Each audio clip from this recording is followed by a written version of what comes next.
Nag-react na ang veteran TV host at entertainment columnist na si OG Diaz sa ginawa umano ni Vice Ganda sa komedyanteng si MC. Marami nga ang naapektuhan sa ginawang vlog ni Vice Ganda kamakailan kung saan kinumpronta ng It's Showtime host si MC tungkol sa bad habits nito kapag magkakasama silang magkakaibigan.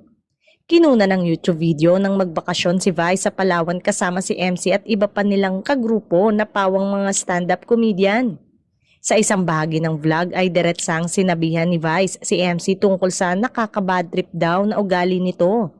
Sabi ni OG, hindi niya maiwasang may mga naawa daw kay MC sa ginawa ni Vice lalo na nung humagulgol na ang una. Lalo na lang makita ko ang pagluha niya, yung paghagulgol niya, kitang-kita mong hindi yun scripted. Sa ngayon daw ay hindi napapanood sa noontime show si MC at maging si Lassie sa hindi pa masabing dahilan. Marahil daw ay gusto munang magpahinga matapos ang naging komprontasyon ng dalawa kamakailan.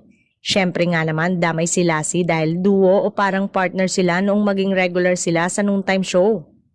Komento ng netizen, mas pinili na lamang manahimik ni MC at wag ng labanan o kontrain si Vice kahit pa may gusto rin itong sabihin tungkol sa mga sinabi ng kanyang kaibigan.